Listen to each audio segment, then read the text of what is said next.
Merci Madame la Présidente, Monsieur le rapporteur. J'espère que l'éventuel cynisme dans mes propos ne sera pas interprété comme apologie du terrorisme par le temps qui court. Quelque part, je ne sais pas s'il doit me féliciter ou pas de participer de ce qui me semble être formidable façon d'éviter de discuter des problèmes fondamentaux concernant les bancs l'école publique, les pratiques actuelles de surveillance, tant Internet parfait lorsque l'on évoque la question du djihadisme et de la radicalisation.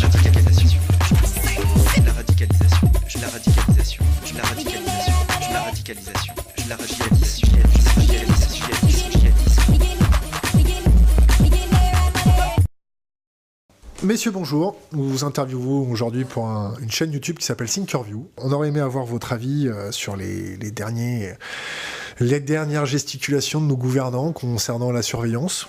On va commencer avec Jérémy Zimmerman. Jérémy Zimmerman, bonjour. Qu'est-ce que vous pouvez nous dire ? Qu'est-ce que je peux dire ? Beaucoup de choses. On est dans une période un petit peu trouble, une espèce d'accélération de la spirale sécuritaire que l'on vit depuis le 11 septembre 2001. Un empilement de mesures législatives, d'une espèce de millefeuille politique et législative qui nous pousse toujours plus loin dans la surveillance de masse, et dans ce qui ressemble de plus en plus à une sorte de dérive autoritaire des gouvernements occidentaux, une forme de réponse à la terreur par la terreur, qui en quelque sorte fait le jeu des terroristes.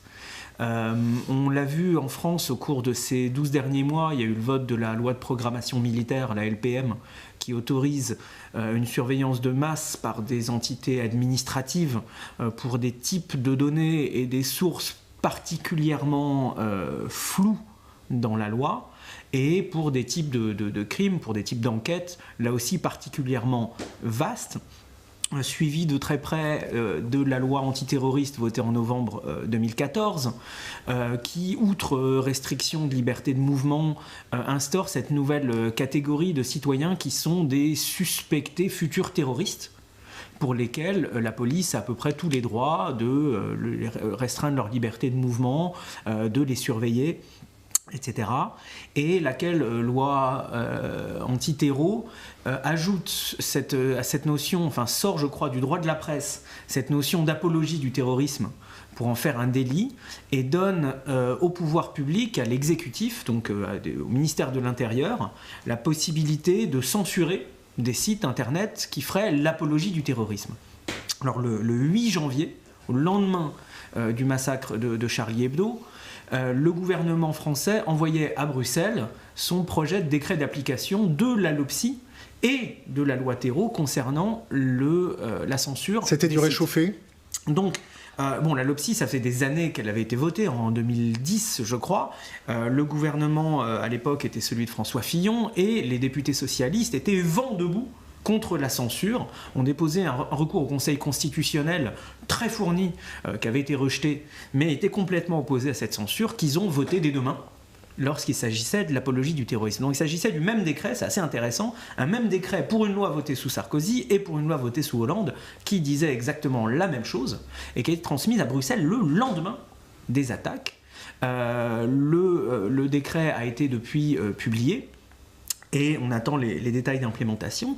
Et ce que l'on a donc depuis 2 jours, depuis la publication de ce décret, c'est aujourd'hui, en France, une censure administrative d'Internet.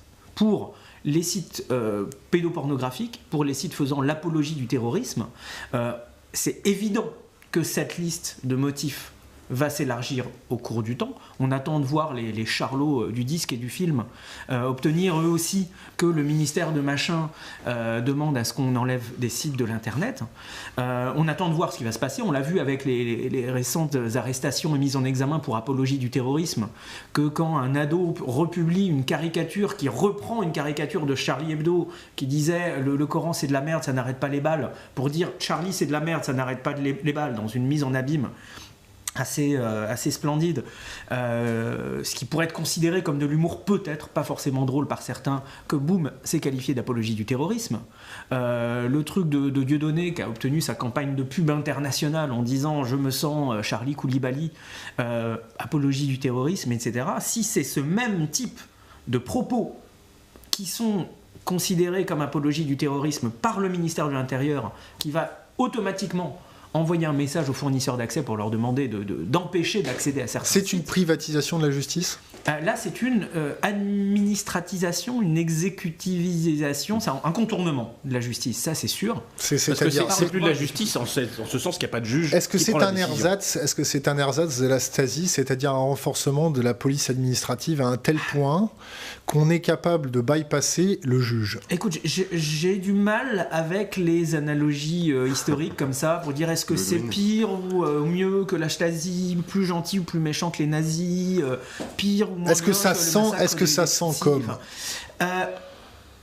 une chose est sûre, c'est que c'est un renforcement des pouvoirs de l'exécutif aux dépens du judiciaire qui, dans une démocratie, est le gardien des libertés fondamentales, que c'est une dérive sécuritaire. Et surtout, c'est quelque chose qui me dérange au plus haut point dans ce qui me reste de fibre républicaine, si j'ose dire, c'est que c'est une tendance qui touche exactement de la même façon la droite et la gauche. 1h30 après le massacre de Charlie Hebdo, il y avait un communiqué de l'UMP pour dire que l'UMP soutiendrait le gouvernement dans tout ce qu'il ferait en matière de sécurité. Et lorsque la loi Thérault a été votée, on a vu les gens à la droite de la droite. Je peux te poser une question ? Attends, il y avait Thierry Mariani et Jacques Millard qui applaudissaient le gouvernement pour sa loi terroriste. Donc quand on en voit d'autres de l'autre côté qui sont en train d'encaisser des points en disant UMPS, tous les mêmes, et qu'on voit UMP et PS voter les mêmes saletés, quelque chose qui me fait très mal. On prend plus le temps de réfléchir ? Mais c'est normal, il y a une telle émotion face à Charlie Hebdo que forcément les politiques se sentent obligés de faire quelque chose, de communiquer leur action. Et c'est une vieille méthode qui a connu son heure de gloire du temps de Sarkozy, c'est un fait divers, une loi. Et bien là, ça continue dans le même sens. Il y a le fait divers Charlie Hebdo, il faut montrer qu'on est aux commandes, il faut montrer qu'on fait quelque chose. Et si tu veux, c'est une façon de montrer... Alors on va faire un début de présentation. Alors Tristan Nitto, ex-Modilla, vous avez fait une thèse sur la surveillance. Vous êtes en train de faire une thèse ? J'ai écrit un livre sur la surveillance, tout à fait, parce que c'est un sujet qui me préoccupe énormément aujourd'hui. Pas simplement dans le cadre qu'on discute aujourd'hui, mais ça fait des années que ça commence avec tout ce qui est business model autour du profilage des internautes, etc. Donc plus largement, on voit la confluence des intérêts économiques et la surveillance par les États et les services secrets travailler ensemble.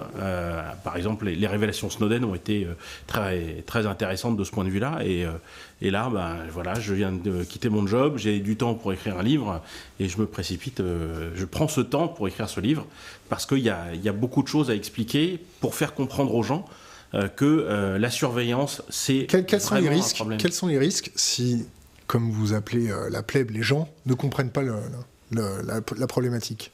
Quels sont les risques ? Il y a des tas de risques. Premièrement, le fait que quand on se sait surveiller en permanence, en fait, on s'auto-censure. Et on s'habitue à ça, et ça pousse à la conformité. Une standardisation ? Des attitudes des gens, et ce, depuis qu'ils sont tout petits. Et pourtant, on a besoin de cet espace de liberté, de vie privée. C'est un grand classique. Si quelqu'un chante sous la douche, moi, je sais, quand je chante sous la douche, je chante pas toujours très bien. Et puis, je m'améliore au fil du temps. Mais s'il y a quelqu'un à côté, et j'entends une porte qui s'ouvre, et je sais que je suis entendu sous la douche en train de mal chanter, ça coupe tout. Parce que j'ose pas exprimer ces difficultés, cet apprentissage, et donc je me tais. Et si on se sent surveillé en permanence, on va pas oser être ridicule, on va pas oser essayer des nouvelles choses. Oui, puis on va pas oser être journaliste, on va pas oser être juge, et on va pas oser être plein de trucs. Pour ajouter quelque chose ici sur ce que tu dis, Tristan, c'est très juste. Et ce dont on parle ici, moi, ça fait des années qu'on parle de ces sujets-là. Évidemment, depuis Snowden, là, on a un boulevard pouvoir pour s'exprimer sur ces questions et de plus en plus de gens réalisent l'importance de ça. Mais j'ai un vrai problème quand on parle de protection de la vie privée. Ah, c'est une liberté fondamentale, voyez-vous, France, pays des droits de l'homme, tout ci, tout ça. Et beaucoup de gens s'en cognent et se disent moi, tant que j'ai pas à manger, tant que je galère pour payer mon loyer, qu'est-ce que j'irais m'emmerder à défendre les libertés fondamentales. En réalité, ce que tu décris ici, quelque chose de beaucoup plus personnel. On ne parle pas de protection de vie privée, on parle d'intimité. Et l'intimité, tout le monde en a une et tout le monde comprend ça. L'intimité, c'est ces moments dans lesquels on est tout nu, au propre ou au figuré, dans lesquels on est vraiment soi-même, sans costume, sans masque, sans rôle à jouer. On est en pleine confiance, soit seul, soit avec les gens avec qui on choisit de l'être. Et c'est dans ces espaces que, comme tu dis, on n'est pas jugé par ses pairs. Et donc c'est ça, c'est pas protéger une liberté fondamentale, enfin c'est aussi ça, mais avant tout c'est protéger nos intimités et notre droit à l'intimité, vu que c'est dans ces moments d'intimité que l'on va pouvoir, comme tu dis avec l'exemple de la douche, que l'on va pouvoir expérimenter avec de nouvelles œuvres, avec de nouvelles façons de chanter, avec de nouvelles idées, de nouvelles opinions, mais expérimenter implique de se tromper, implique de ne pas se sentir jugé par ses pairs, et sans cette expérimentation, eh bien voilà, on ne peut pas développer qui l'on est, on ne peut pas développer son identité. Donc c'est un combat pour nos intimités et pour nos identités. Pour moi, c'est essentiel qu'on développe ça de cette façon-là. On a Corben à notre table. Salut Corben, salut Manu. Corben, quand tu entends... alors je te tutoie parce que voilà, t'es ni journaliste, ni acteur. Et puis la collusion. Bon, je suis très fier. Corben, quand t'entends ça, là, toi, en tant que père de famille, en tant qu'internaute, qu'est-ce que ça te fait ? Moi, je suis sensible à tout ça, mais pour moi, ce qu'on disait par rapport aux lois qui ont été votées là, après les attentats de Charlie Hebdo, pour moi, tout ça, c'est quelque chose qui en marche depuis longtemps, et c'est ce genre de fait divers, comme disait Tristan, c'est juste la bonne occasion pour faire passer la pilule, quoi. Et c'est juste parce que à mon sens, l'appareil politique a le contrôle sur pas mal de choses, sur les médias, sur voilà, ce qui se dit, etc. Internet, c'est un outil qui est assez libre. N'importe quel gars décide d'ouvrir un site, de mettre une vidéo en ligne, de s'exprimer. Pour avoir le contrôle là-dessus, c'est plus compliqué. Et passer par un juge, c'est long. Donc c'est vrai que le côté... on a la petite loi, on a le petit levier administratif et on peut bloquer tout ce qu'on veut. C'est quand même on va dire très pratique, puisque c'est un peu, pour moi c'est une volonté. Et c'est surtout très inefficace. Alors pourquoi c'est inefficace ? On l'a vu là, je crois que c'était hier, le piratebay.se a été bloqué au niveau DNS par une autorité administrative. Donc certains fournisseurs d'accès ont bloqué le DNS, et donc quand on essaye d'aller sur piratebay.se, on peut pas. Ah bon, dramatique. Sauf qu'en fait, ça ne fait suer que les gens qui ne savent pas qu'on peut utiliser un autre DNS qui, lui, n'est pas bloqué. Donc, en gros, ça n'emmerde que les gens qui n'iraient pas sur Pirate Bay. Donc, c'est-à-dire... Je t'arrête là-dessus quand même, parce que ça, c'est une première méthode de blocage. Mais ça peut monter assez vite crescendo. C'est-à-dire que toi, tu vas contourner, ils vont remettre un autre truc, on va contourner. Et à un moment, on va arriver au DPI. Et on va arriver à... Alors, DPI. Alors, Deep Packet Inspection, c'est-à-dire que en gros, le fournisseur d'accès va regarder ce qui passe dans les petits paquets, va tout éplucher, et là pourra bloquer, on va dire, à la source, nativement le truc. Et donner l'alerte. Et donner l'alerte, et même si on passe par des réseaux, on va dire, Darknet, genre Tor, ou E2P, ou ce genre de choses, ça aussi, ça peut être, on va dire, analysé. Au niveau de l'efficacité... Déjà, petite parenthèse purement sémantique. Le terme Darknet, je pense, a été inventé par nos ennemis pour faire croire que ce qui est chiffré ou anonyme sur Internet, c'est le mal. En gros, Eric Schmidt, PDG de Google, dit « bien sûr que vous pouvez être anonyme sur Internet. Si vous voulez être anonyme sur Internet, c'est que vous avez un crime à commettre. » En gros, être anonyme sur Internet, c'est être impossible pour Google à aspirer. Donc ça veut dire ne pas générer de profit pour Google. Donc pour Google, c'est l'ennemi. Ce qui est appelé par les journalistes non éduqués Darknet, c'est la capacité de deux ordinateurs à parler le protocole de leur choix, qu'ils soient chiffrés ou non chiffrés, anonymes ou pas. Et cette capacité de deux ordinateurs à parler le protocole de leur choix sans intermédiaire, sans garde-barrière, c'est ce qu'on appelle Internet. Il m'a dit, fais Madame Michu, moi j'ai fait Madame Michu. Merci Jérémy de rappeler ça. En gros, ce qu'on appelle Darknet, c'est l'Internet. C'est toute la partie d'Internet qui n'est pas accessible à Google et dans laquelle on peut s'exprimer librement sans être traqué. C'est l'Internet qu'on veut. C'est l'Internet libre. c'est l'Internet qui est au service des gens. Et quand même nous, on en vient à reprendre ces termes, mais je te dis ça sans t'attaquer ou quoi, parce que je connais des gens qui ont une réflexion sur le sujet, d'où l'importance du sens des mots et de se battre pour le sens des mots. Fin de la parenthèse. Vous parlez du sens des mots. Beaucoup de personnes ont vu, Jérémy Zimmerman, votre vidéo lors de votre audition au Sénat. Ah, tu me vois maintenant. Bon, je te tutoie, vous voilà. On a vu ta vidéo du Sénat où tu as été un peu véhément avec nos pauvres hommes politiques. C'était très intéressant sur la sémantique et sur la sémiologie. Quelle est la réaction que tu as face au trou noir des politiques quant à leur perception des problématiques? Qu'est-ce que ça te fait en tant qu'homme? T'es amené à parler de surveillance, de problèmes de société, c'est censé être leur créneau, et on voit bien qu'en face, soit ils ont un agenda, soit ils projettent leur peur, mais la plupart du temps, ils y connaissent rien. Ils sont hostiles. Moi, ce que j'ai vu, c'est qu'ils étaient assez hostiles à ce que Jérémy disait, quoi. Gege ? Je suis partagé, parce que d'un côté, à titre personnel, j'étais un petit peu excédé.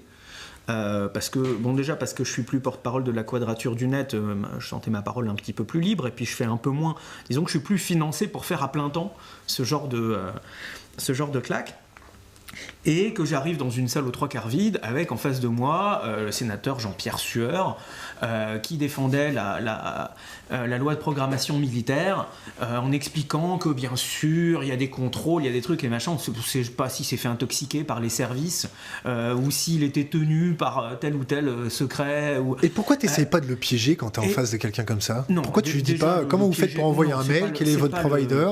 C'est pas le... Enfin, je pense que c'est pas le lieu. Donc j'étais à titre personnel un petit peu sur les dents, en plus avec le contexte politique actuel. En face de chez moi, j'ai des militaires avec des FAMAS chargés. Ils ne sont pas chargés en fait, non. J'ai entendu dire qu'à ce niveau de Vigipirate, si, mais peut-être... Ils sont écarlates là? J'ai entendu dire qu'on était au plus haut niveau de Vigipirate, où ça veut dire que les armes sont chargées par défaut. Mais j'ai peut-être... Mais c'est un secret polichinelle, mais en fait, il paraît que non. D'accord. Mais il ne faut pas dire qu'ils ne sont pas chargés, parce qu'évidemment... En tout cas, on apporte notre soutien aux militaires qui se gèlent devant des lieux. De toute façon, pour moi, ça projette ni l'image d'une bonne gestion des finances publiques, ni de la sécurité de voir des petits jeunes de 19 ans en train de se geler les couilles avec des armes automatiques à la main. De toute façon, tu ne peux pas tirer en ville avec un FAMAS, donc à moins de vouloir tuer des passants. Et donc, dans ce contexte-là, j'étais, disons, un petit peu sur les dents, mais le fond de ce qui m'a le plus excédé, c'est d'avoir l'impression de répéter les mêmes choses depuis 10 ans. Leur expliquer pourquoi la censure, ça marche pas, pourquoi c'est contre-productif, pourquoi c'est une spirale descendante dont on ne peut pas remonter, pourquoi ça conduit aux abus. C'est des argumentaires, en tant que Quadrature, on les a écrits pour la première fois en 2008, quand on venait de se fonder. À chaque nouvelle loi sécuritaire, on a répété les mêmes choses. À chaque loi sécuritaire, on s'est fait balayer plus ou moins rapidement. Les dernières, j'ai raconté, c'était l'UMP et le PS qui votaient ensemble les trucs en s'applaudissant, et l'impression que ça n'est qu'une étape de plus, comme ça a été dit. J'aime pas trop le fait de qualifier l'histoire de Charlie Hebdo et de Hypercacher de fait divers, parce que c'est un fait quand même exceptionnel, c'est pas si divers que ça. Mais effectivement, le premier fait venu, il n'y aurait pas eu ça aurait peut-être été dans 3 mois, dans 4 mois, ça aurait peut-être été un coup de couteau ici, une bombinette là-bas. À ce niveau-là, ça n'importe même pas. C'est le premier truc venu qui sert à faire avancer un agenda qui existe déjà. Comme après le 11 septembre 2001, 3 semaines après, le Patriot Act était voté aux États-Unis, on n'écrit pas une loi comme le Patriot Act en 3 semaines, et ça a été documenté, le Patriot Act était déjà écrit avant. Et Naomi Klein théorise ça très bien dans son bouquin La théorie du choc. La stratégie du choc. En expliquant que c'est l'instrumentalisation des peurs dans une opinion publique qui se manipule, qui servent à faire avancer un agenda politique qu'on n'arriverait pas à rendre acceptable autrement. Donc c'est ça qui m'a vraiment mis par terre, et en gardant à l'esprit cette citation épique pour expliquer, pour illustrer cette stratégie du choc, et surtout le rapport des politiques à cet agenda sécuritaire, c'est Cameron, interrogé sur la dernière loi terreau en date en Angleterre, pour dire « je vote ça », parce que je ne veux pas être accusé, lorsqu'il y aura un attentat, de ne pas avoir fait ce que j'ai pu faire lorsque je pouvais le faire. Une espèce de pari sur le futur du passé du futur, qui d'un point de vue grammatical déjà a du mal à s'articuler, et qui montre que les politiques, à force de réagir le nez posé sur des chiffres de sondage, gouvernent même plus aux instruments, mais gouvernent à une représentation en chiffres de l'émotion des instruments qui sont ceux du pouvoir, et que du coup tout ça est ouvert à toutes les manipulations, et donc l'impression d'aller au Sénat pour pisser dans un violon, parce qu'on sait très bien que quel que soit, et je ne doute pas pour le coup des bonnes intentions de la rapporteure, la sénatrice Goulet, mais que quelles que soient les conclusions du rapport, on va avoir dans quelques semaines une nouvelle loi sur le renseignement, et que cette loi sur le renseignement, ça va être forcément plus de surveillance, plus de pouvoir à l'exécutif et à la police, moins de judiciaire, et qu'Internet va encore être je t'ouvre une parenthèse. Alors, on a des contacts, toi comme moi, dans l'Antiterror. On ne citera pas de nom aujourd'hui. Pour les avoir eu au téléphone il n'y a pas très longtemps, on va se mettre à leur place. Il y a 20% de turnover dans les services de renseignement intérieur. Il y a un burn-out de certains. On ne peut pas parler français. Hein. Ouais. Les gens sont fatigués. Pour certains, on leur donne pas de moyens, ils sont obligés d'imprimer les blogs des attentats, pas des attentats, mais des radicaux islamistes, parce qu'ils n'ont aucun périphérique sécurisé, ils ont peur, ils sont pas renseignés. Je vais revenir devant Tristan.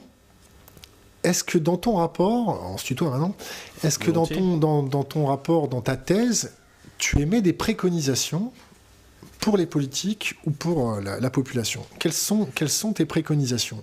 Alors, il y en a 4 plus une préalable. Premièrement, il faut se documenter. Il faut essayer de comprendre comment ça marche, tout ça, plutôt que de se laisser... Mais alors, comment? C'est pour ça que j'écris le livre, qui est vraiment fait pour... rendre abordable toute cette problématique, pourquoi il faut de la vie privée, qu'est-ce que c'est que l'Internet, qu'est-ce que c'est que le cloud, hein. Concrètement, le cloud, ça veut dire qu'on utilise l'ordinateur de quelqu'un d'autre, faut le comprendre comme ça. Et puis après, il y a 4 pistes à étudier. La première, c'est d'utiliser du logiciel libre, c'est-à-dire du logiciel dont on peut voir et comprendre le code source pour voir ce qu'il fait. Ça, c'est absolument indispensable. On essaie de nous faire comprendre que c'est une idée de hippie. La vérité, c'est que c'est ce qui fait tourner le monde et ce qui fait de droit de l'homiste, on dit. Voilà. Pour moi, c'est essentiel si on veut contrôler et avoir sa liberté avec le numérique qui monte chaque jour en puissance. Il faut utiliser des logiciels libres, premièrement. Deuxièmement, il va falloir utiliser du chiffrement, ce qu'on appelle aussi de la crypto. C'est-à-dire que les échanges qu'on fait sur Internet et autres, il faut utiliser du chiffrement. Ça veut dire aussi qu'il faut que nous, informaticiens, on rende le chiffrement facile à utiliser. Et puis une clé de chiffrement au dehors qu'une clé de chiffrement américaine, ce serait bien. On va commencer doucement. Déjà, essayer d'expliquer ce que c'est que le chiffrement et commencer à s'en servir le plus possible pour éviter les grandes oreilles, pour éviter l'espionnage économique. Et vous n'avez pas l'impression qu'en ayant ce type de préconisation, vous renforcez les terroristes en face de vous ? Non, je suis sûr que j'ai arrivé à... Très bon troll. Oui, là. Ouais, je suis obligé de faire le troll. Non, il faut... il faut se protéger de toute façon, parce qu'il y a un gros problème aujourd'hui, c'est quand on voit dans les révélations Snowden, donc le lanceur d'alerte Edward Snowden, qui a communiqué des documents de la NSA à des journalistes en juin 2013, quand on fouille un petit peu ce qu'il y a dans cette énorme documentation, probablement des millions de documents, on voit très bien que en fait, les vrais clients de la NSA, ça va être le ministère de l'Agriculture américain, ça va être le ministère du Commerce. Donc c'est de l'espionnage industriel, économique, et pas simplement de la lutte antiterroriste ou anti... Même pas simplement, c'est que c'est un rapport de la New America Foundation, et je crois qu'il y a un rapport d'une commission consultative de la Maison Blanche qui arrive à peu près aux mêmes conclusions. La New America Foundation avait trouvé que c'est dans moins de 1% des cas d'attentats terroristes déjoués qu'il y a eu besoin de la surveillance de masse. Donc ça n'a absolument aucun impact sur la lutte contre le terrorisme. Bon, alors, là, on a fait au niveau des préconisations. Il en reste 2, puisque la troisième, ça va être l'auto-hébergement, c'est-à-dire faire tourner, si on a des besoins de cloud, c'est-à-dire d'un serveur, il ne faut pas que ça tourne chez Google, mais il faut faire fonctionner sur un ordinateur sur lequel on a le contrôle, donc ça va être probablement de l'auto-hébergement. Donc avoir une boîte, peut-être que ça serait à terme notre box internet où on pourrait stocker nos propres données. Et puis quatrième piste, ça va être changer le business model des services d'Internet aujourd'hui. Parce qu'aujourd'hui, le truc qui fait tourner l'Internet commercial, c'est la publicité ciblée. Et la publicité ciblée, ça consiste à savoir un maximum de choses sur l'utilisateur pour ensuite monétiser ce savoir, ce profil sur l'utilisateur, le monétiser auprès d'annonceurs. Et là, on comprend en fait que les annonceurs, c'est vraiment les clients de Google, de Twitter et de Facebook. C'est eux qui payent. Qui passent la commande. Ils passent la commande. Et nous, en fait, on est le produit qui est vendu à ces annonceurs. Il y a une très belle illustration qui est dans mon livre, où on voit deux cochons qui sont dans une porcherie, et le premier qui dit à l'autre « Ah, t'as vu, c'est génial, la nourriture est gratuite ici ». Et l'autre lui répond « Et en plus, on est logé gratuitement ». Et la légende de cette illustration, c'est deux cochons discutant du modèle gratuit. Parce que les cochons, c'est nous, on va finir débité en saucisses, parce que nous, on est le produit qui est vendu aux vrais clients qui sont les annonceurs. Et une fois qu'on aura résolu ce problème de business model et qu'on aura compris que si on veut un service de qualité au service de l'utilisateur, il faut payer, pas forcément beaucoup, et bien là, on va réussir à avoir le contrôle sur l'Internet. Corben, oui. Alors on est des côtelettes. Est-ce que tu as l'impression qu'on est des côtelettes? Ouais, totalement. Oui. Tu vois comment dans ta vie de tous les jours? Moi je vois qu'autour de moi tout le monde utilise Gmail. Rien que ça déjà, si les gens se passaient de Gmail, ça serait déjà beau. Pourquoi? Et toi tu n'utilises plus Gmail, alors tu utilises quoi à la place? Moi je suis passé, je suis pas passé en auto-hébergement au niveau des mails, mais je suis passé chez OVH. Donc déjà, tu payes. Donc tu payes. Donc je paye. Voilà. Mais effectivement ça a un prix aussi. Ça, de toute façon la vie privée. Mais c'est très bien que tu payes. Je pense que tu as compris que la vie privée justement. Et de tout le sujet dont on parle, il y a un investissement, que ça soit financier ou que ça soit en termes de connaissances et d'implication technique pour s'y mettre et monter son petit truc chez soi. Il faut quand même y aller, quoi. Si on reste comme des veaux, un peu comme les gens qui regardent la télé et qui font que regarder la télé. S'ils vont pas se documenter eux-mêmes sur le net, s'ils vont pas essayer de rencontrer des gens, etc., et leur seule fenêtre vers le monde, c'est la télé. C'est la même chose avec ce qu'on fait au niveau... avec les services qu'on utilise au quotidien. Si on est abreuvé, comme les cochons, avec de la nourriture gratuite, on la mange et on réfléchit pas, et puis on... Et on finit débité en saucisson. On finit débité en saucisson, donc voilà, c'est... Jérémy, je vais revenir dans un instant sur cette démarche active, plus qu'à l'information, à la connaissance, parce que je pense que c'est la clé. Juste apporter une précision ou deux. Tristan, quand tu dis il faut de la crypto, oui, mais il faut de la crypto de bout en bout. C'est ce qu'on appelle end-to-end encryption en anglais, par opposition à la crypto de point à point. À savoir la crypto dans laquelle l'utilisateur génère une clé, l'autre utilisateur génère une clé, par un échange de clés publiques, on s'assure de pouvoir communiquer par un canal que l'on estime de confiance, sans avoir besoin de faire confiance à qui que ce soit d'autre. C'est pas Apple qui a la clé, Google qui a la clé, le certificateur du certificateur du certificateur du machin qui a la clé, comme quand on utilise HTTPS. Non, il y a des produits qui font ça? Bien sûr, il y a GPG pour le mail, il y a OTR, off the record, pour le chat, il y a Text Secure et Redphone, même s'ils sont distribués un petit peu bizarrement sur Android. On pourrait publier sur le site de Thinkerview un lien vers par exemple le blog de Corben qui référence ça, ou le site contrôle-tes-données.net. Mais c'est pas l'objet ici, juste que philosophiquement et technologiquement, c'est quelque chose de très différent. C'est la crypto qui est aux mains de l'utilisateur par rapport à juste la crypto.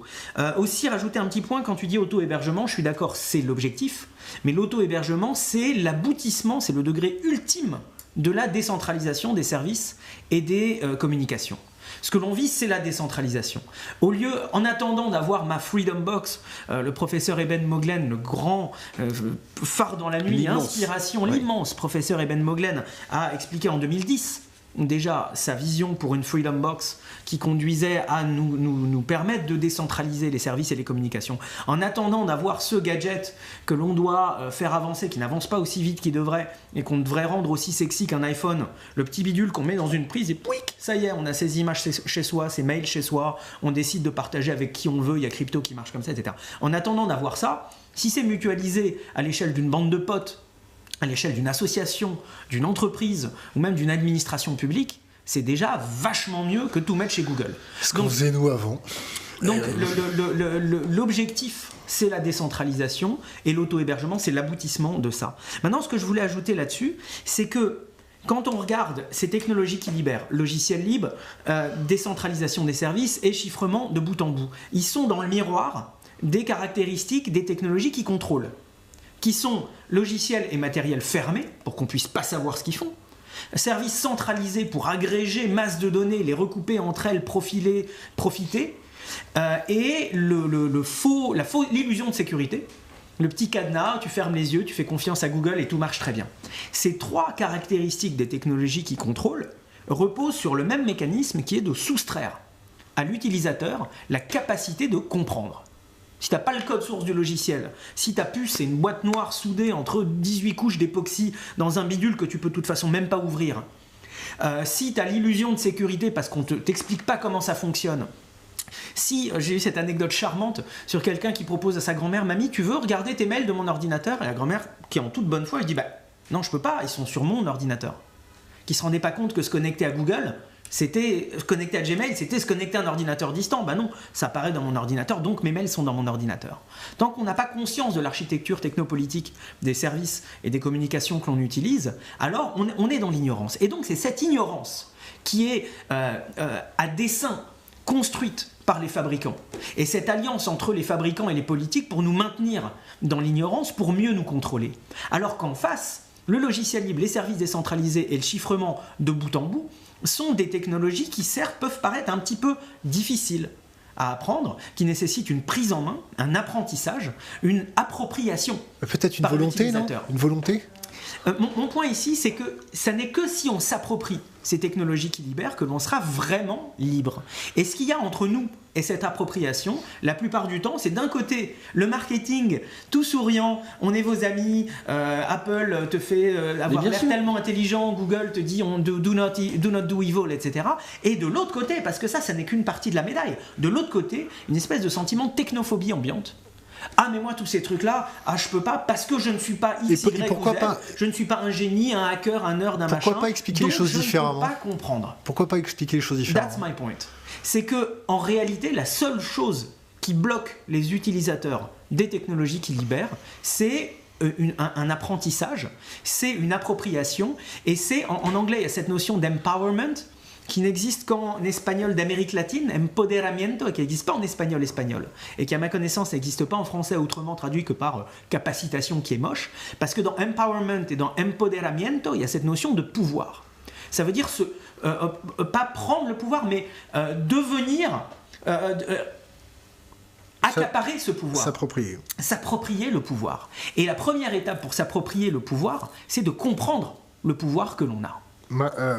Manu l'a dit. Pour compléter ce que dit Jérémy, moi ce que j'ai remarqué depuis Snowden, c'est qu'il y a de plus en plus de solutions, et de services qui sortent, qui sont orientés user-friendly, enfin qui sont simples à comprendre, simples à utiliser. Alors c'est pas encore parfait.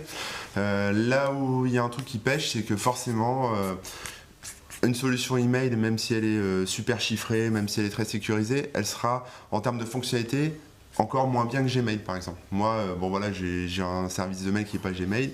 Je galère quand je veux faire une recherche parmi mes 418 000 mails. C'est compliqué. Alors qu'avec Gmail, je tape un mot-clé, je le retrouvais tout de suite. Et je trouve ça complètement nul, Gmail. Ce que je veux dire par là, c'est qu'en fait, ce choix-là peut se faire techniquement, mais ça entraîne en fait une notion de perte de confort sur les outils, alors en tout cas actuellement, parce que c'est pas encore assez développé, c'est pas encore assez travaillé, parce que les mecs qui font ça, c'est des barbus et ils ont pas forcément les notions de qualité qu'ont Google quand ils font des produits finis, bien emballés avec le sourire, comme disait Jérémy. Voilà, donc cette perte de confort, il faut l'accepter, il faut la comprendre. C'est comme les gens qui passent sous Linux, qui passent sur les logiciels libres, ils vont se dire ah ouais mais c'est chiant, faut compiler, faut machin, c'est compliqué, enfin c'est c'est pas agréable, les fonds d'écran sont pas jolis, la barre elle est pas belle, enfin peu importe, mais c'est de la perte de confort, mais d'un autre côté on gagne en termes de. J'ai une petite analogie pour troller sur là, mais moi je te troll avant. Essaye. Ouais. Non, moi d'abord. Non.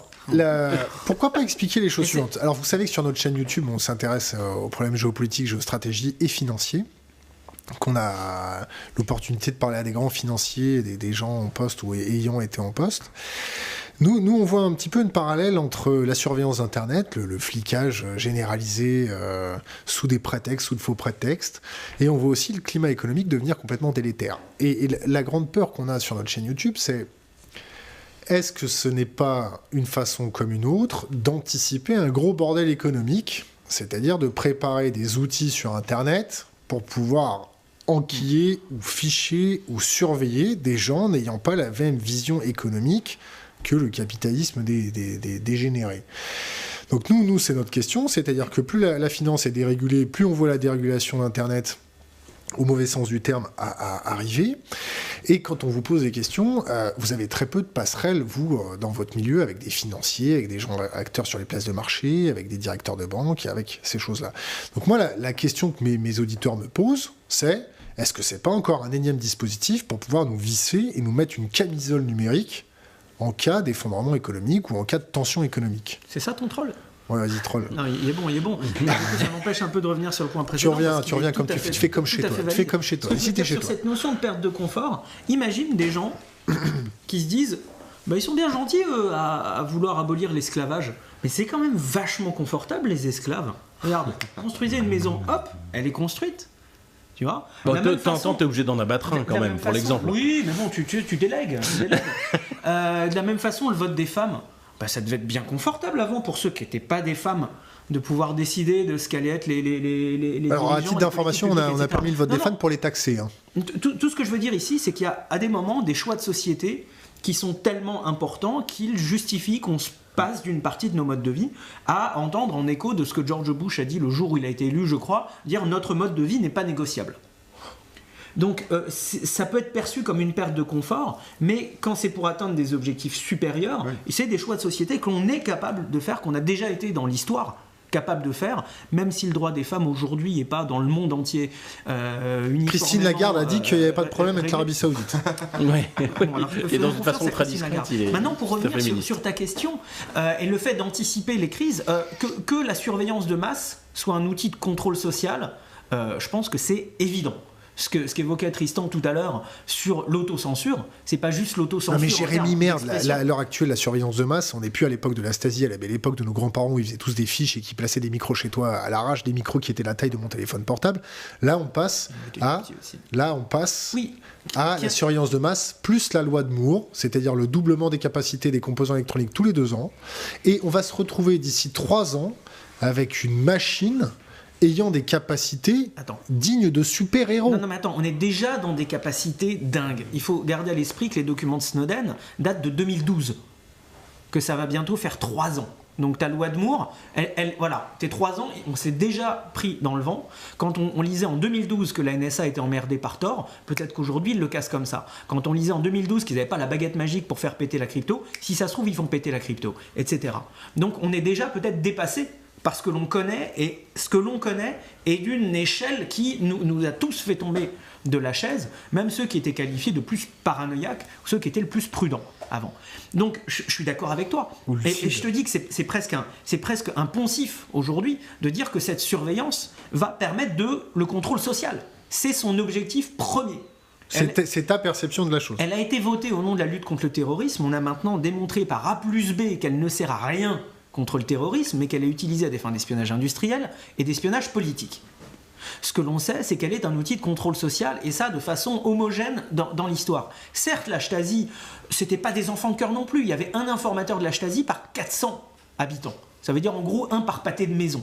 Jamais une police secrète n'a été aussi densément informée par sa population.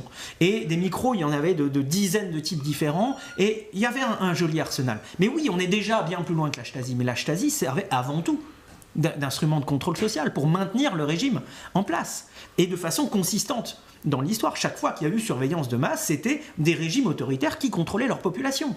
Donc oui, c'est évidemment la situation dans laquelle on est. Maintenant, ce que je voulais ajouter, Et peut-être que c'est ça qui va intéresser tes amis financiers ou les gens qui se posent des questions un peu plus prospectives, qui résonnent en termes un petit peu plus lointains que la prochaine élection, par exemple. C'est que dans un modèle de société dans lequel les individus sont empowered par l'appropriation de la technologie, par le logiciel libre, les services décentralisés, le chiffrement de bout en bout, on bâtit un modèle de sécurité alternatif au modèle de sécurité centralisé dans lequel l'État comprend tout, entend tout et peut influer sur tout, dans lequel l'État décide de quels sites seront accessibles ou pas accessibles, de quelle communication sera écoutée ou non. Lorsque l'on rend les individus en quelque sorte responsables d'une partie de leur communication, de la sécurité de leurs données et de leur communication, on bâtit un modèle de sécurité plus décentralisé que le modèle de sécurité centralisé, et donc par là, on bâtit de la résilience. La résilience, c'est la capacité à se remettre debout en cas d'attaque. Que l'on parle d'attaque terroriste, d'attaque économique, ou que l'on parle de catastrophe naturelle. Et je pense que c'est là-dessus qu'il faut travailler. C'est sur développer ensemble, socialement, à titre collectif, une capacité à bâtir de la résilience informatique, de la résilience informationnelle. Et si on n'y arrive pas ? Si on n'y arrive pas, c'est laisser les entreprises américaines et les services américains, parce qu'ils sont plus puissants, parce qu'ils ont un budget d'ordre de magnitude au-delà des nôtres, prendre le contrôle de nos économies et de nos systèmes politiques. Tristan, si on n'y arrive pas, tu fais quoi ? Tu quittes la France ? Non, ça sera pas pire ici qu'ailleurs, hein, j'en sais rien, mais je prendrai les armes, ouais. Tu prendras les armes ? Ouais, les armes numériques. Mais oui. Des grenades numériques ? Des lance-roquettes numériques ? Non, mais ça attention va être, les gars hein. Coupez. Tu non, prendras mais les armes. je ferai acte de résistance, et là, ça va passer. Jérémy, tu prendras les armes, toi ?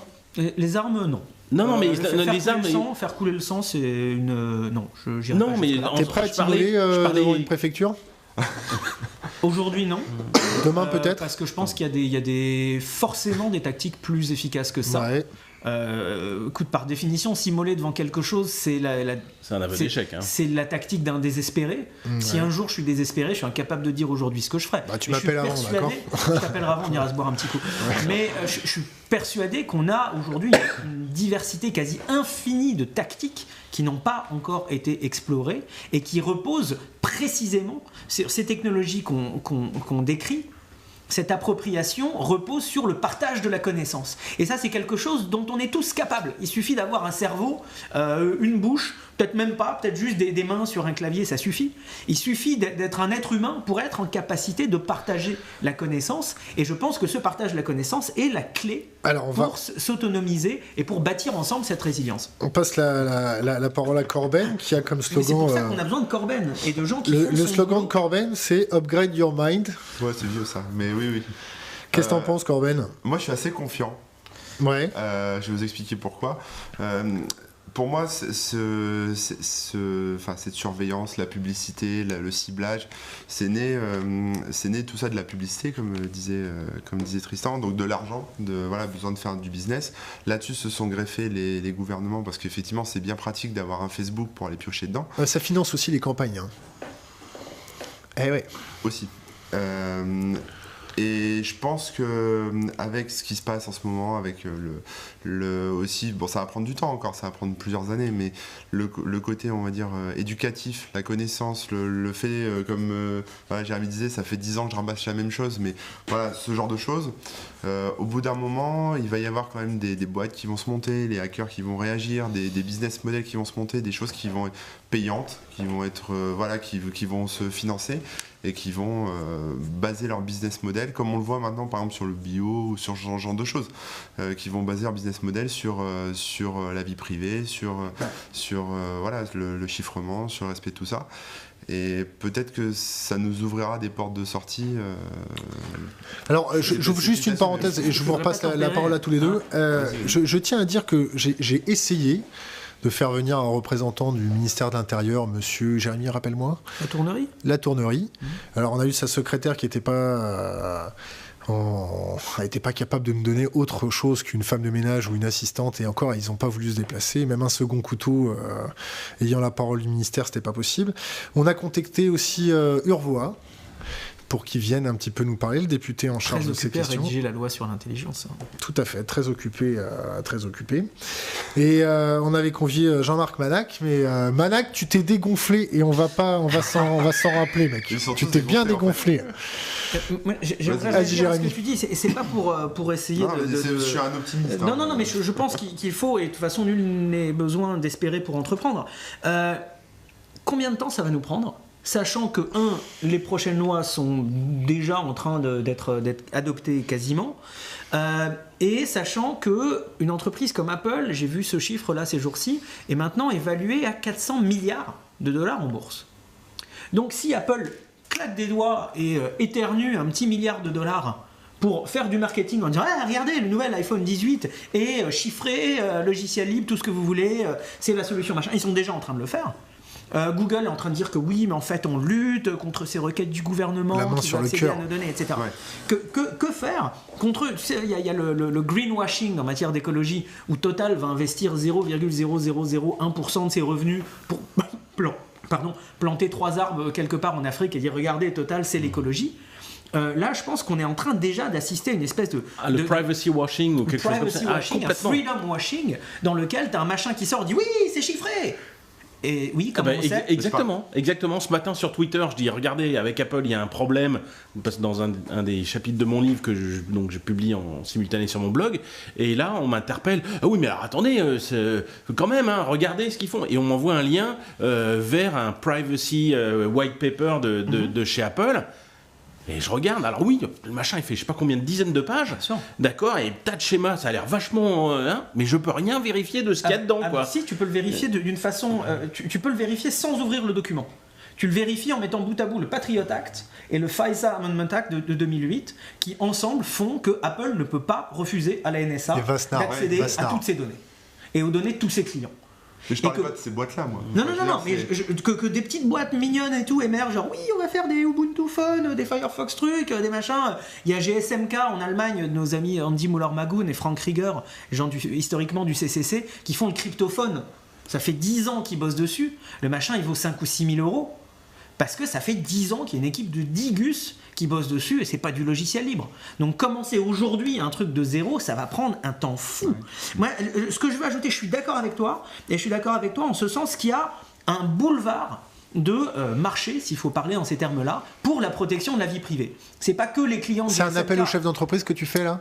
C'est pas un appel, chacun trouvera ce qu'il veut entendre, je vais pas sortir la trompette, mais il n'y a pas que les gens prêts à dépenser 5 ou 6 000 euros pour un cryptophone de GSMK qui ont un intérêt économique ou politique à protéger leur vie privée. Ce que je veux dire, c'est que l'approche de dire « Oh, le marché va régler ça », on l'a entendu sur des questions qui avaient trait à l'environnement, la dette de la Grèce, la dette de la Grèce, le système financier, etc. Et on peut se dire que ça marche pas forcément, ou en tout cas on peut investir dans d'autres modes d'action que ceux qui consistent à dire on va laisser faire le marché et les entreprises, en parallèle des fois que ça marche pas. Et ce que je veux dire, on a évoqué ça tout à l'heure, mais on n'est pas allé au fond du sujet, donc j'ai envie de revenir là-dessus, sur les recommandations aux politiques.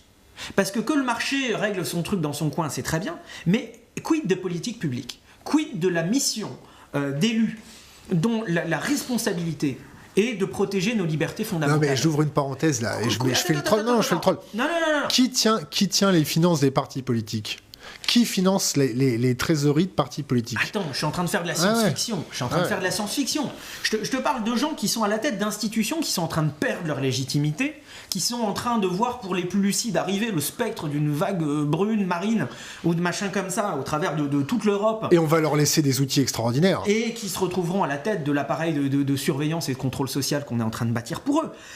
Maintenant, je te parle de ces institutions, et peut-être plus que des élus, des hauts fonctionnaires et des gens qui, dans les institutions, n'ont pas la liberté de parole, mais qui voient très bien ce qui est en train de se passer. Et qui, eux, ont une certaine marge de manœuvre, qui, eux, peuvent appuyer certaines manettes, certains boutons, qui peuvent écrire des notes, qui peuvent faire des suggestions, qui peuvent murmurer à l'oreille de ceux qui parlent face caméra, qui ne savent pas de quoi ils parlent. Et que quand il s'agit de politique publique, oui, logiciel libre, système décentralisé et chiffrement de bout en bout, ça devrait être un objectif stratégique. Ça devrait être une politique industrielle. Mais si c'est on pas en avait fait le courage. au niveau de la sémiologie. Attends, j'y arrive. Ça devrait être une politique industrielle et là on peut s'asseoir avec une bouteille ou deux et quelques experts et prendre le temps de détailler ça, c'est qu'un embryon de liste. Ça pourrait être la commande publique. On investit des deniers publics, ça devient des logiciels publics, donc des logiciels libres. Ça pourrait être par les programmes de l'éducation supérieure. On va te prendre dans l'éducation nationale, on va t'apprendre l'informatique, oui, mais ce sera l'informatique libre. Ça pourrait être par les budgets des militaires et de la police en matière de sécurité informatique. Un machin comme l'ANSSI, avec ses 350 hackers de talent, qui développent des téléphones sécurisés basés sur Android pour en faire tourner 900 exemplaires pour les ministres et leur entourage. Pourquoi moi, citoyen français qui finance l'ANSSI, j'ai pas ce sac droïde dans ma poche? Donc il y a plein de biais par lesquels on pourrait, ça peut être aussi de l'incitation fiscale, dire une entreprise, si elle prouve que tout ce qu'elle produit c'est sous GPL, une licence de logiciel libre, alors sa TVA, clac, clac, clac, parce qu'elle reverse déjà à la société. Pour l'intérêt général.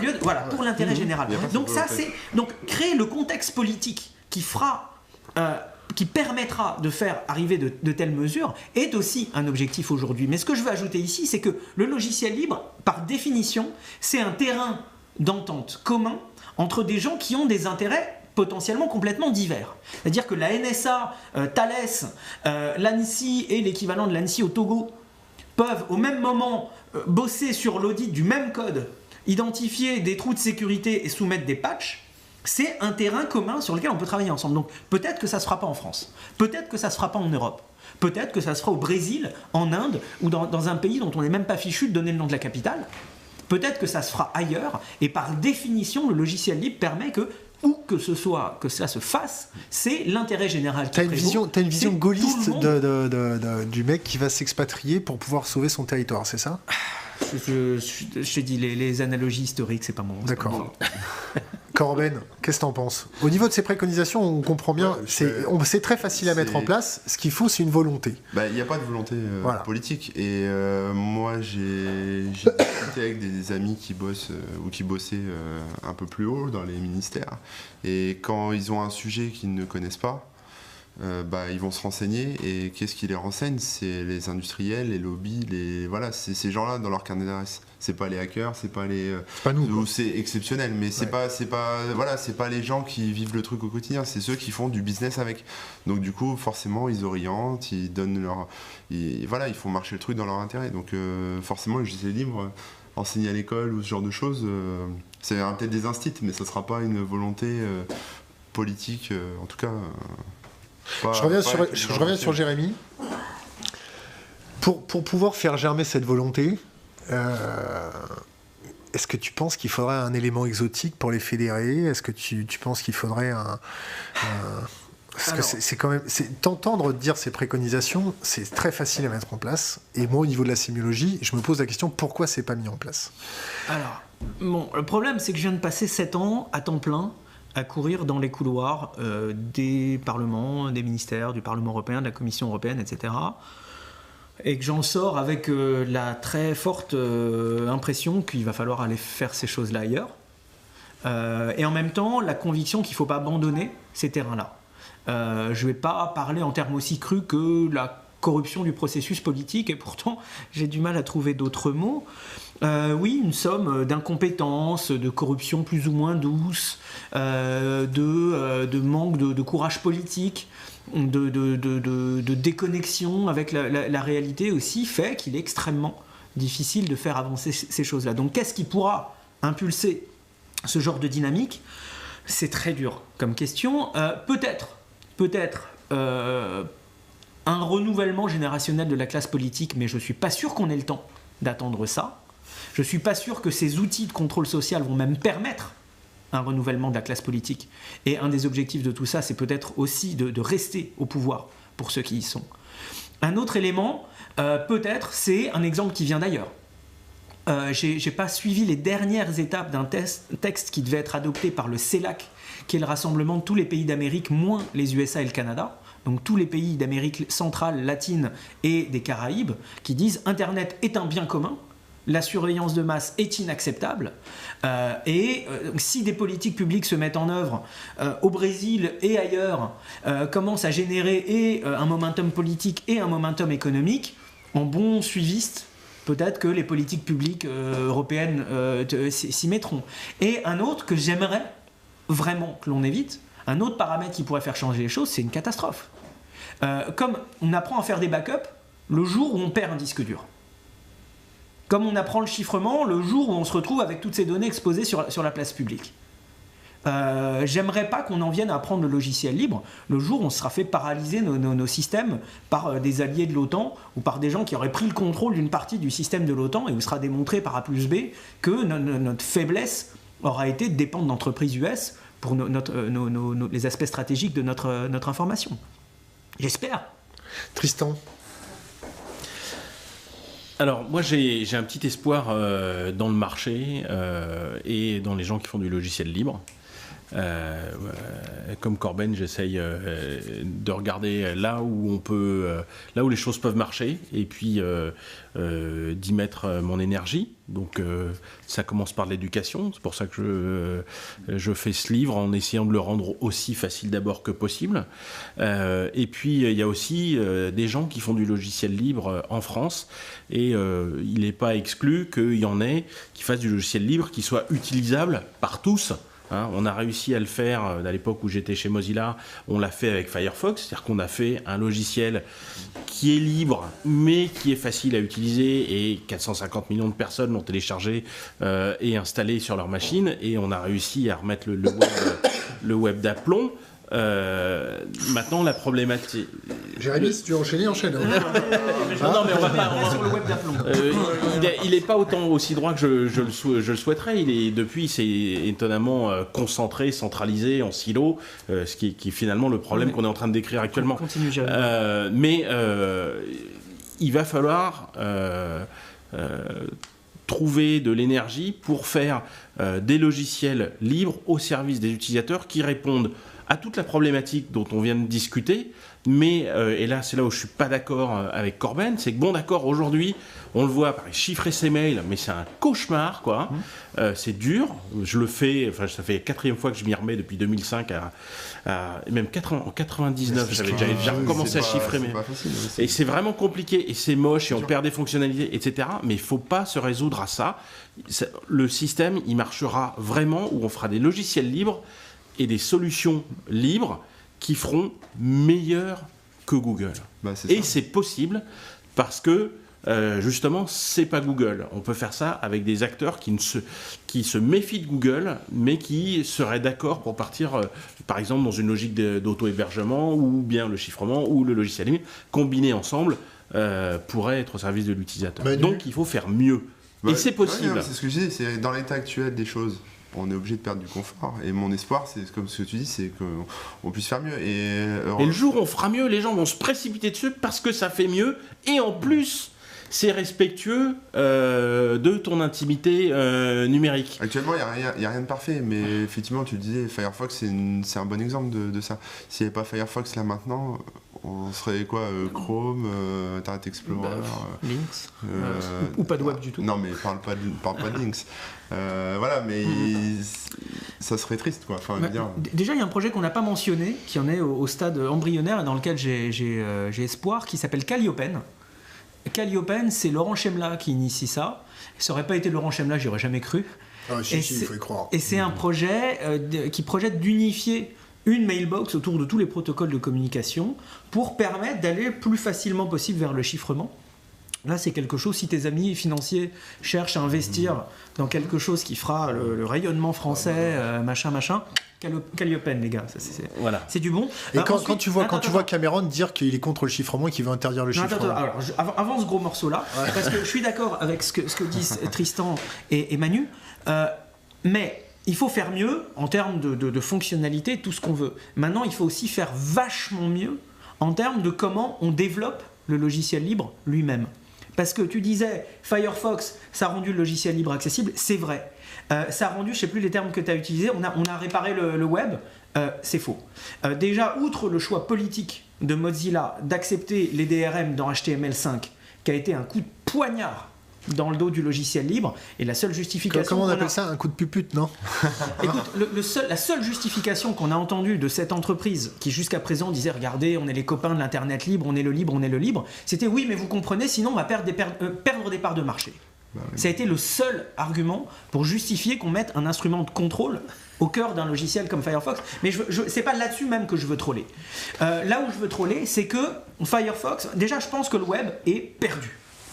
Le web est perdu parce que la moindre page web qu'on regarde fait appel à des logiciels du JavaScript qui va s'exécuter dans ton navigateur, qui vient de 10 ou 15 provenances différentes, qu'avec les CDN et les trucs et les machins, c'est mettre son doigt dans un trou sans... Pas compliqué, on a dit aujourd'hui, d'accord? Fais ça. Voilà. Donc déjà, je pense qu'on a perdu le web comme technologie dans laquelle on pourrait un jour avoir confiance, parce que un interpréteur JavaScript dans un machin comme un navigateur web, je sais pas combien de millions de lignes de code il y a dans Firefox, 100 millions. C'est énorme, oui. C'est un truc, ça doit être 10 fois plus de lignes de code qu'il y en a dans une fusée ou dans un des machins les plus complexes que l'on maîtrise. Mais le problème, c'est que dans une fusée, chaque ligne de code qui est écrite est auditée par 10 personnes derrière, est auditée 10 fois. Et nous, on sait écrire du code, c'est facile, c'est rigolo. Un machin comme Firefox, il y a plein de bénévoles, pas payés, machin, qui vont contribuer des lignes et des lignes et des lignes. Mais la capacité à tester chaque nouvelle ligne avec tout et à tout tester, je crois qu'il reste encore aujourd'hui dans Firefox des lignes de code qui datent de Netscape, c'est-à-dire qui ont été foutues là il y a 10 ou 15 ou 20 ans.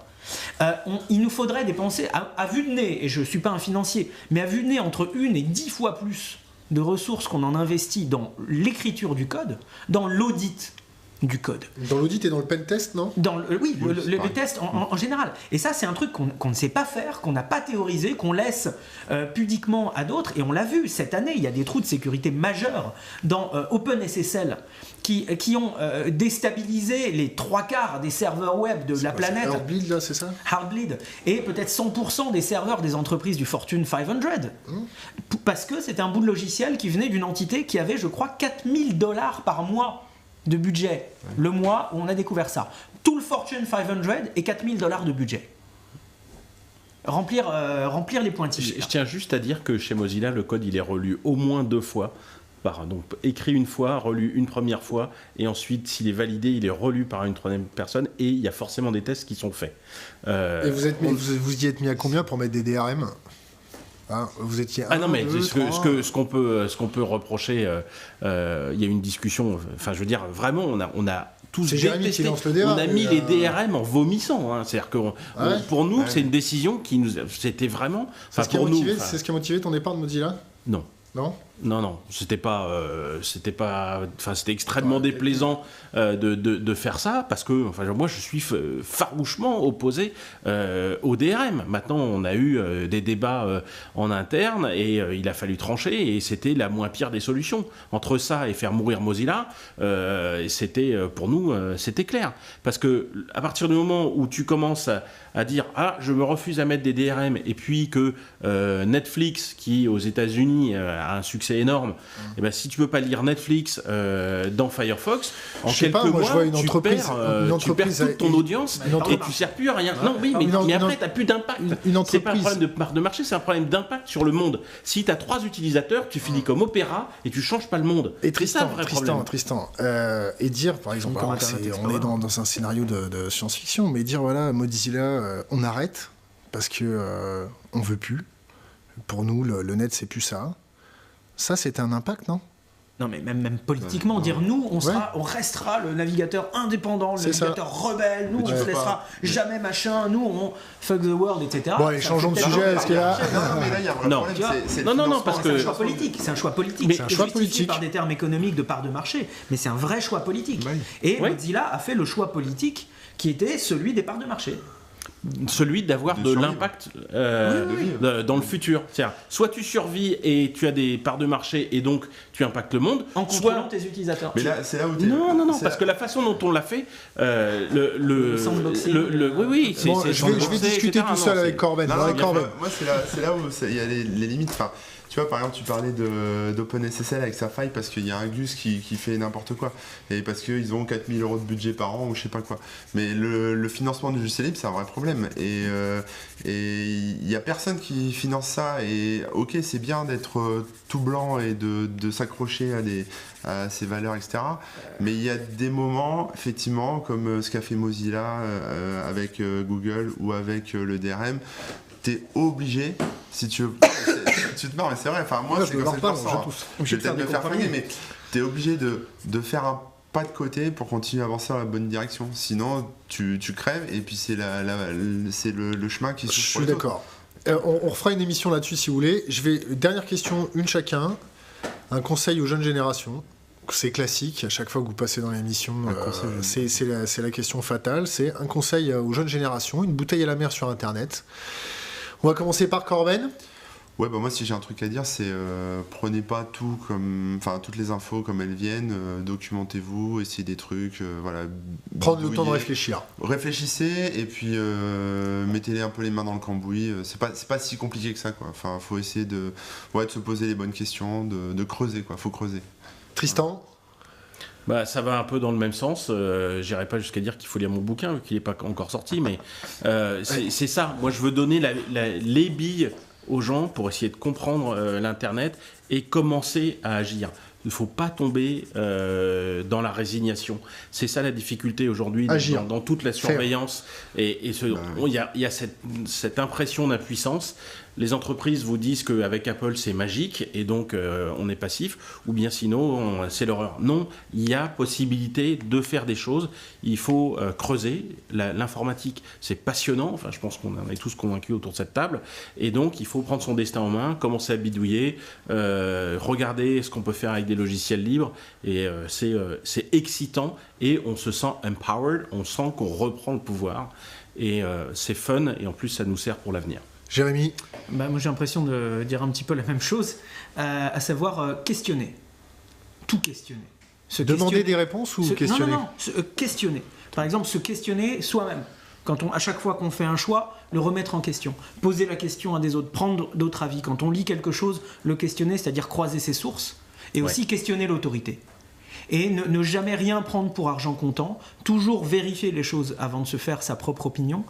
C'est Aaron Swartz qui disait « Lisez, posez-vous les questions » et qu'une grande partie de ce que l'on appelle l'intelligence est en fait de la curiosité. Et cette curiosité, je pense que c'est ce qu'il y a au cœur de la démarche hacker. De cet enthousiasme vis-à-vis de la technologie qui pousse à toujours vouloir contrôler la technologie plutôt qu'être contrôlé par elle. Je pense que c'est un des enjeux de société les plus importants pour le futur de notre humanité, et que ce qui a été corrompu là, c'est notre rapport à la technologie. On s'est fait chipper, on s'est fait voler. On s'est fait voler le contrôle de nos machines, qu'il s'agit de le reprendre. Et pour le reprendre, il faut se poser la question de ce rapport à la technologie, se poser la question de comment fonctionne la technologie, et se poser la question de comment, à titre individuel et à titre collectif, on va changer tout ça. Messieurs, merci. Merci.